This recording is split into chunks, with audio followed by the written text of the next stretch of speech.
Hi, this is Stephen Beschloss with America, America. I'm Mark Jacob with the Stop the Presses newsletter. And this is on target. And today we want to talk about the growing scandal around Donald Trump and Jeffrey Epstein and Ghislaine Maxwell, and frankly, how the White House is unable to run away from this one. It's hitting him hard. There's new evidence that was released that show Trump's awareness of Epstein's misbehavior, horrible misbehavior, and if not Trump's involvement. I mean, that's always been a question too, considering that he's been found in court to be a sexual predator. So let's be serious about it. Anyway, a new email from Epstein to Maxwell in 2011 said that Trump had spent hours at my house with one of Epstein's victims. So that's certainly raises questions about it. And also, we found out just in the last couple of days that Ghislaine Maxwell, who was sent to one of the cushier prisons, in our system by Trump in his administration, is getting a comfort puppy to play with and getting custom meals. Now, why would you do that for a sex trafficker unless you're scared about what she's going to say? And so, Stephen, what do you think? Well, this is a nightmare for somebody who would be guilty. And I, look, we like to operate in the world of facts. You have to always sort of wait until you have the information that allows you to make a confirmed judgment on what's true and what's not true. But as you suggested, Mark, I mean, he's a self-confessed sexual predator. He's an adjudicated rapist. More than 24 women have accused him of sexual assault. Does it make any logical sense that he had nothing to do with or didn't know about Epstein's sexual trafficking or pedophilia, that he wasn't involved? And there's a series of questions. Let me give you a few. Why is he trying so hard to make this all go away if he's in it? If he's innocent? Why is he now reportedly trying to get Lauren Boebert and Nancy Mace to remove their names from the discharge petition? Right. Why did Pam Bondi say in March, quote, everything's going to come out to the public. The public has a right to know. And now from her silence. Why? Yeah, really. I mean, when you see how desperately they're trying to, cover this up. When we have Mike Johnson putting the House in recess for weeks. So you have, and as you say, trying to get people to flip on bringing it to a House vote. They are scared, and the reason they're scared is because there are a lot of facts that could come out.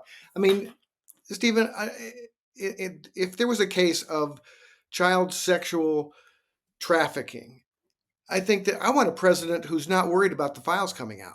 I mean, Yeah. I want a president who wouldn't be at all worried if details of a horrible crime were revealed because he wouldn't have anything to do with it. But in I'd this like a case, I'd like a president who's not a pedophilia, who's yeah, not really, involved in pedophilia, and we don't know for sure, and the files are part of the way that were this man innocent, that he can clear his name, but right. his other desperate efforts to distract over and over and over, and I agree with you. I mean, I think it's reasonable to assume that the extension of the government shutdown, was as much as anything, it was to give Mike Johnson cover from swearing in, Arizona Congresswoman Adelita Grijalva.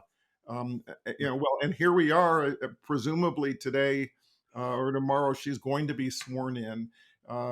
Trump will try to remove names, convince people, pressure people, threaten people not to keep their name on that petition, and maybe he'll be successful. But it all sort of adds up to he has plenty to hide, and that's alarming. And there you can talk about all the policy differences you want to talk about. You can talk about, Medicare for all. You can talk about abortion rights. You can talk about many things that are important issues here. But really, we're going to have a dispute here about whether you should cover up the rape of children. I mean, Yeah. is that really where we're at now as a country? To where an entire political party, or almost all members of a political party, want to cover up the rape of children. I mean, this is, I mean, where have we come to as a country? It's like it just blows my mind. Yeah, And well, look, I think the other thing, and this is something we're going to see play out in the next days. Trump has been on this sort of march to war against Venezuela.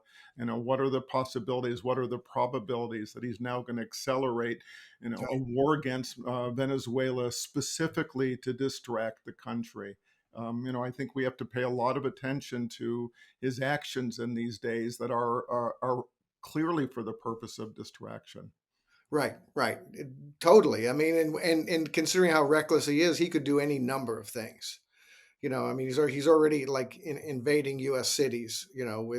So there's it's frightening. But But one let's thing I want to say is that I want to acknowledge that early on I didn't expect that this would be quite as an enormous an issue as it is. I'm happy that it is, and I'm happy that it's as much there's been a history of the MAGA people wanting the facts of those files out. Now maybe they wanted the facts. They want the facts out because they think it's going to implicate lots of Democrats that right. they want to take down. And maybe they think Donald Trump has nothing to do with it, but there is pressure that's not just coming from one side of the country. I think it's the percentages of Americans that want this to be addressed are more than 70%, and it really cuts across parties. Right, and when you look at the difference between the Democrats and the Republicans on this, I hear all the Democrats saying, "Let the files come out, let the facts come out, and if it hits Democratic politicians, so be it." I mean, that's become a real difference between the two parties. When when Cuomo had his scandal, the Democrats weren't like protecting him; they were trying to root out misconduct. I mean, there are a lot of examples of that, and this is a real one where let the ships fall where they may. Let's get the facts. Let's find out who did terrible things, and let's air it out. Let's hold people accountable. That's Totally, true in this case. It's true in a lot of other days. Well, in a lot of other issues. I'm pretty clear the coming days are going to be crazy. yeah, There's going to be a lot of wild stuff going on, and all the disruption, as disturbing as it may be, I think it's ultimately it's good for the country. We do need the truth out, and right. ultimately, this is where my fingers are crossed that there might even be a version of accountability. Well, right, or at least at least full disclosure of what Yeah. happened. Because I mean, this country's got to regain its decency, and that's one of the ways you do it. Thank you, Mark. Appreciate you taking the time. Yeah, See you talk to next you next time. time.